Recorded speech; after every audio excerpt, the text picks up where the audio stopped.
Hey, what it do, y'all? It's your boy YouTube Blue coming back at you again. And I kind of, in this video, I wanted to just talk about the, well, we know that it's free agent frenzy, first of all. It's a lot of moving and shaking going on. It's the legal tampering day. Everybody's talking about the players that they're going to sign, which will be in effect on Wednesday, which is the first day of free agency. Of course, Cowboys haven't done anything, but if you were expecting the Cowboys to be big players in free agency, then you're hella mistaken. I question how long you've been a Cowboy fan, because you should already know that. Cowboys are signing their own, first and foremost, getting those guys out of the way. They need to go ahead and sign D-Law. I don't understand what's taking so long with that. But to say the least, they signed some random tight end today that I don't even, something McElroy, a baseball player from the Braves. I don't know what's up with that. Zero NFL experience. I don't get it. Whatever. I'm not here to talk about that because that doesn't matter. But what I will say is the Antonio Brown thing, and I just wanted to state how I felt about that situation, because when I saw that Antonio Brown was going to the Raiders, the first thing I thought of was Khalil Mack. And what made me think about Khalil Mack was the simple fact that John Gruden came in there as the coach. He started just cutting weight. He basically hit a Chip Kelly. He came in there and cut all the players that he didn't agree with and wanted to bring in the players that he wanted to bring in. So, with that being said, you trade Khalil Mack to the Bears because you didn't want to pay him. But then you get a diva wide receiver and you give him $30 million guaranteed on top of his contract that he already had. Now, I'll explain the numbers in a second, but it's mind-boggling to me because you didn't want to pay your best. You did not want to pay your best pass rusher, but you go out and get a diva wide receiver. Granted, they lost Amari Cooper to us, but I would say they still won. In this trade frenzy, I would have to give it to the Raiders that they won on this. They're definitely all in right now. Now, it's some things I just want to tie up. Now, you remember when John Gruden first got the job with the Raiders as their coach? His contract was massive. 10-year, $10 million. Well, $1 million a season. Well, no, 10 years. No, I'm sorry, 10 years, $100 million. So, first of all, his contract was ridiculous already because they wanted Gruden for the long haul. They thought that he was the greatest thing since sliced bread. But when you go back to the days of when he was winning Super Bowls, he was actually winning it off of Tony Dungy's players. But whatever, it is what it is. I'm not going to get into that. But what I will say is this. You remember when he first got there? He cut the punter, Marquette King. Why did he cut him, you say? Because this is a guy that when he gets a good punt and he pins the opposing team inside the 20-yard line, he dances and celebrates a little bit. Me personally, there's nothing wrong with that because now the players are allowed to, you know, the wide receivers are allowed to score touchdowns and celebrate. Why can't the punter? So, you know, you said that he was always playing around and dancing around. Okay, but he got the job done. I didn't understand that. So when you got rid of him, but then you go and sign a diva wide receiver that caused so much drama with the Steelers, not liking his quarterback, whatever that beef was between him and Ben Roethlisberger, I will never know. Just openly just bringing things to the media and just breaking up the locker room and just tearing things up and just being a distraction, being a cancer. Both him and Le'Veon Bell. I mean, they were just going through a whole thing going on over there, and everybody was looking at Mike Tomlin like, what are you going to do as the coach? So I just look at that and I'm just like, John Gruden doesn't like players like that, but then you go and get that player. But I guess he was just thinking, well, he's a great player, this and that, blah, blah, blah. I say that to say that just say for instance, the Raiders come in this season. Now, granted, they got a lot of they had 3 first-round picks. I think they gave one back away, but they got our first-round pick for Amari Cooper. They have a lot of draft picks this year. They have a lot of pickings. So I'm saying that they should be successful as a team, buying what they have and what they could get in the draft. But just say, for instance, that the Raiders drop a goose egg and they start the season off 0-3, 0-4, 0-5, 0-6. They start losing games off the break. What type of mentality do you think that Antonio Brown's going to have then? Do you think that he's going to be that guy that's excited? Yeah, he got his money, and that's what he wanted. He wanted to play with a new quarterback. He wanted a new scene. He wanted a new area. He wanted more money. He got all that. But what if they drop a goose egg? Is he still going to be happy then? Is he going to be that guy? Is he going to cause a ruckus? Is he going to start blaming Derek Carr for not getting the ball or whatever the case may be? I'm just thinking of scenarios. What if that happens? That's why I'm glad that the Cowboys didn't get a guy like that, because as the Dallas Cowboys were already a circus because we're America's team. The Cowboys don't even have to do anything wrong and still be in the news for something, because they just create news when it comes to Dallas Cowboys. But you don't need anything to massage that, so to speak. So that's what I'm getting at with that. Now, hey, look, I'm not hating. All for the Raiders. They got their guy, whatever. They're happy, whatever. I'm happy for them.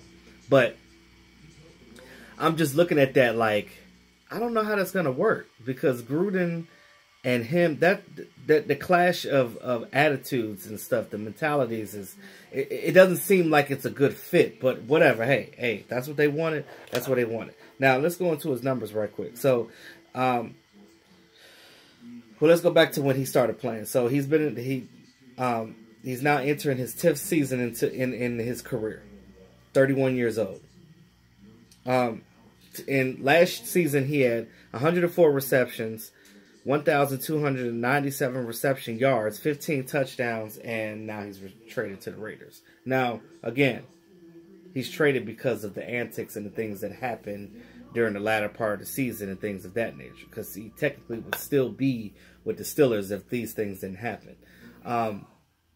He actually holds the records for the most seasons with 100 yards receptions, over Chris Carter, over Reggie Wayne, and those guys that were playing great back then. Now, the Steelers still have Juju Smith-Schuster, and you see what impact that he has as well. He also had 100+ receptions, and in 2018 he led the team in receptions. It's crazy how you had both receivers both getting 100-yard receptions. I wish the Cowboys could have two wide receivers in that category in the season. That would be awesome. That would mean that we would have a great season. But the Steelers still didn't bust a great, even with all that. But it is what it is. I guess with his contract is to be seen. But Odell Beckham got $18 million, so I think he still has the #1 rank as far as wide receiver and getting paid. But you look at Antonio Brown, he's right there. But his contract right now is 3 years, and it's worth $50.125 million, with a max value of $54.125 million. And that's about $12 million more than what his old contract was. So he gained another $12 million from the Raiders once he got traded. And he gets $30.1 million of that guaranteed. So, I mean, the boy rolling in dough right now. He ain't got no worries. He ain't got no worries right now. But and then the Steelers basically got the Raiders' 3rd and 5th round pick. So when I look at that kind of pisses me off a little bit, because it makes you wonder, okay, we got Amari Cooper. We gave up a 1st round pick for Amari Cooper. Amari Cooper's what, 6 years younger than he is? Now, granted, Antonio Brown is a more he's been in the league longer. He has more stats. So I guess you could say that he's a better wide receiver. I'm not gonna debate that. But I'd rather have Cooper at this point because Cooper is not a guy that's going to be a diva. He's not going to cause any problems. He's a humble guy, and hell, he loves where he is with the Cowboys right now with Dak Prescott and the rest of these receivers and the rapport that these guys have with each other. So I'm not taking any of that away. So, but again, we give him a first round pick, but they gave up a third and a fifth for that guy. It is what it is. I'm not even gonna try to make sense of it. I just wanted to just talk about how I felt about the situation. But I think that the Raiders got to be better because again, they got so many draft picks right now. They actually went in. They're getting ready. They're also going to sign LaMarcus Joyner, the safety from the Rams, on Wednesday as well. So they're out there making moves. They're signing guys. They're doing things. So. Hey, if it works out for them, it works out. Then it is what it is. But I'm glad that there's been a lot. I've heard fans say that they wanted AB with the Cowboys. No, I don't want it. I'm glad that he's not there. We can go on and on about Earl Thomas, which I refuse to keep talking about Earl Thomas because my whole thing is this: he's got to come down on that money.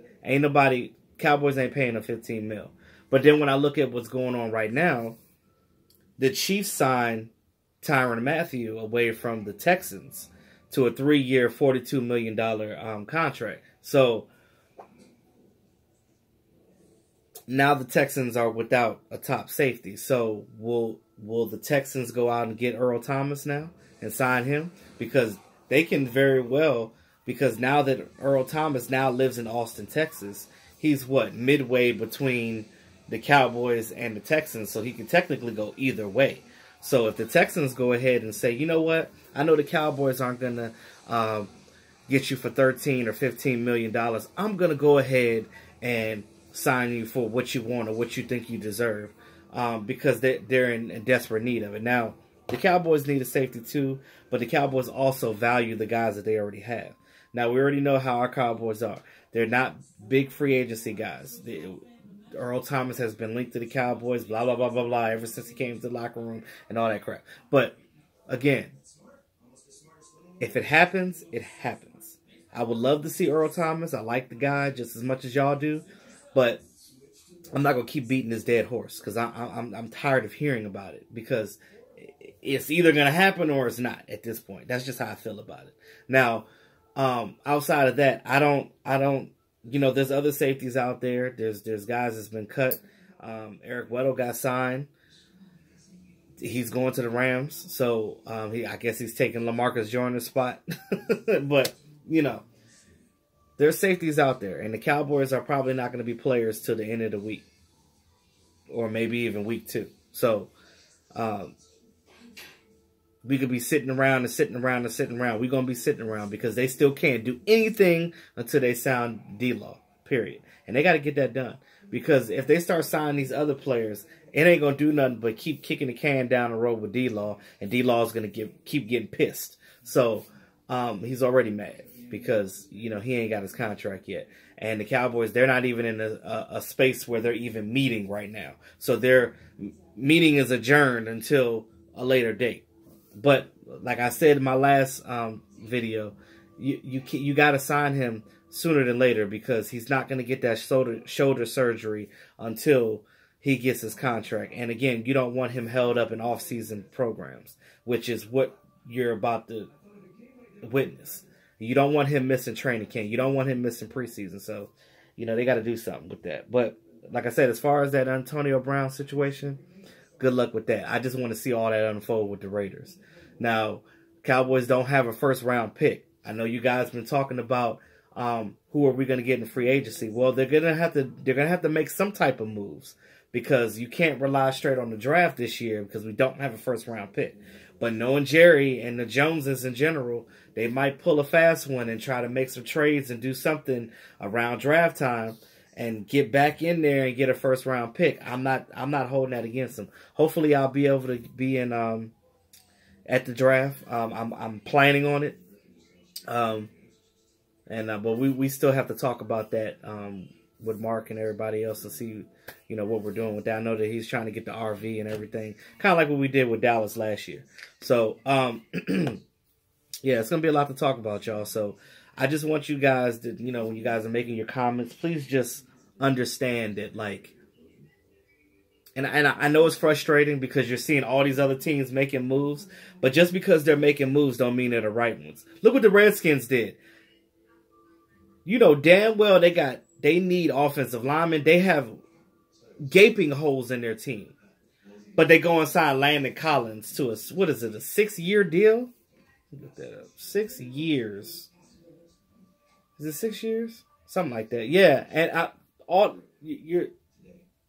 they broke the bank on him, which is what the Cowboys were not going to do. And I'm glad they didn't do that. But with that being said, it's the Redskins. It's the dumpster fire. And again, I'm in Redskin territory, so I have to hear about it and see it all the time. Of course, they're going to be sitting here bragging, oh, we got Landon Collins. So what? So what? Case Keenum's still going to be on his back, so it don't matter. You got ample amount of offensive linemen to block for him. What you gonna do? So it is what it is. Let me know what y'all think in the comments about the Antonio Brown thing, and just anything else about the Cowboys with this, with what they're trying to do in free agency, or the lack thereof, I should say. I'll be talking to you guys tomorrow. I'll probably do some more things. There's going to be more stuff going on. This whole frenzy thing just started, so it's going to be a lot more to talk about and a lot more for me to go over. So with that being said, y'all, thanks again to all my subscribers. I appreciate you guys. It's your boy YouTube Blue, always keeping it real. Talk to y'all soon.